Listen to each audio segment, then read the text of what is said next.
Are you ready? तो आप लोग इसका एकदम अभ्यस्त हो गए हो कि प्रेयर के बाद डेली हम लोग कुछ ना कुछ सीखते हैं, कुछ ना कुछ वो सीखते हैं जो परीक्षा में आए। और प्रेयर में इसलिए होता है कि प्रेयर में जो चीज सुनोगे ना जल्दी याद हो जाएगा। ऐसा माना जाता है कि बल्कि बोर्ड वाला जल्दी याद नहीं होगा, लेकिन जो सुने रहोगे याद हो जाएगा। क्या हो जाएगा? जैसे कोई घटना सुनते हो कहीं का, क्या ओइनी में हो गया, रापड़गंज में हो गया, या मुस्कान, क्या कौन नाम था उसका, तो वो कहीं पढ़े हो, ब्लैक बोर्ड में पढ़े हो, लेकिन ये आजीवन याद रहे। कहीं भूलोगे नहीं भूलोगे। शक्ति दुबे जो टॉप की प्रयागराज की IAS टॉपर, वो सुनकर याद किया। कैसे याद की हो? सुनकर। तो ऐसे ही प्रेयर असेंबली में एकदम दिमाग एक्टिव रहता है, जो सुनोगे याद हो जाएगा। सुनिए ध्यान से, थॉट ऑफ द डे। आज का थॉट रहेगा बाबू ना, बहुत सिंपल थॉट है कि जैसे कछुआ और खरगोश वाला कहानी सुने हो ना। तेज कौन था दोनों में? कछुआ। कौन तेज था? खरगोश। दौड़ने में खरगोश आगे था ना, लेकिन जीता कौन? कछुआ। तो आज उसी पर रिलेटेड है। ये है कि यदि कड़ी मेहनत किया जाए तो प्रतिभा को भी हराया जा सकता है। यानी आप पढ़ने में थोड़ा नॉर्मल हैं, आप उतना दिमाग आपका नहीं चलता, फिर भी आप तेज को हरा सकते हैं। जैसे कछुआ ने किसको हरा दिया? खरगोश को हरा दिया। तो बोलिए मेरे साथ, बोलिए। इंग्लिश इसका सीख लेते हैं पहले। बोलिए हार्ड वर्क मतलब होता है कठिन परिश्रम। क्या होता है? Hard work beats talent when talent doesn't hard work। यानी कड़ी मेहनत करने वाला एक तेज को, प्रतिभावान को हरा सकता है जब टैलेंट कोई काम न करता हो। क्योंकि टैलेंट वालों को गुमान हो जाता है कि मैं बहुत तेज हूं, मैं तुरंत मैथ लगा लेता हूं, कुछ भी याद कर लेता हूं, घमंड होता है उनको। अक्सर वो लोग काम नहीं करते हैं। तो जब टैलेंट काम नहीं करेगा तो टैलेंट किसी काम का नहीं, वो हार जाएगा। और मैं ऐसे कई लोगों को जानता हूँ। अभी बता रहे थे सोनू सर कि एक लड़का था, काफी कमजोर था, इनके साथ पढ़ा हुआ था, काफी कमजोर था पढ़ने में, लेकिन उसने ईवी पुलिस निकाल लिया। अभी वो चला गया, जॉब में चला गया। सुन रहे हो? और मैं खुद कई लोगों को जानता हूँ ऐसा, पढ़ने में बहुत औसतन थे, वो ज्यादा तेज नहीं थे, लेकिन उनके अंदर कड़ी मेहनत था। क्या था? वो लगे रहे, मॉकसेट लगाते हो जाएगा। सेम चीज अभी नवोदय सैनिक का क्या है, होगा उसी का। तेज से मतलब नहीं आप कितना तेज हो, आपने प्रैक्टिस कितना किया है, कितना हार्डवर्क किया है, ये मैटर करता है। हमने बहुत सुना रहा है जी सर। आप कभी मत सोचना कि मैं थोड़ा सा कमजोर हूं या नहीं कुछ याद होता है तो मेरा नहीं होगा। नहीं, आपका होगा। और जो खूब तेज है और नहीं काम कर रहा है तो नहीं होगा। ये मैं नहीं बोल रहा हूं, लिखा हुआ है। क्या हुआ है?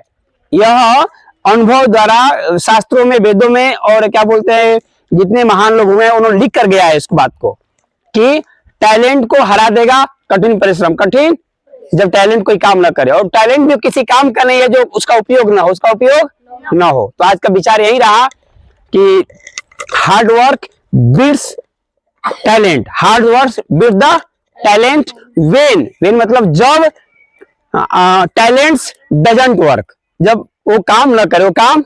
समझ आया कि नहीं आया? अरे सुन ना।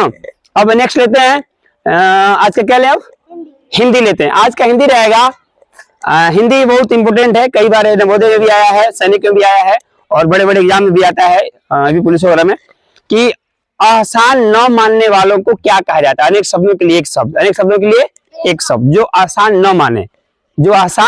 न माने उसको आप क्या कहिएगा? कौन बताएगा? Anybody else? तो बताएगा नैतिक बाबू? जो किए हुए उपकार को न माने? नहीं, याद कर लीजिए, बहुत बार आता है क्वेश्चन में।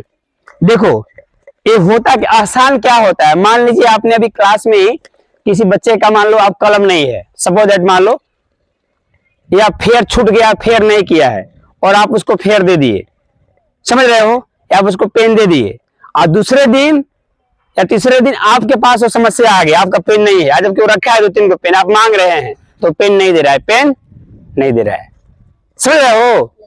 तो वैसे लोगों को बोलते हैं आसान न मानने वाले लोग।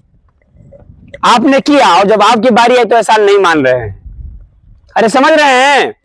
तो वैसे लोगों को एक शब्द में क्या कहा जाता है? तो कृतज्ञ। क्या कहता है?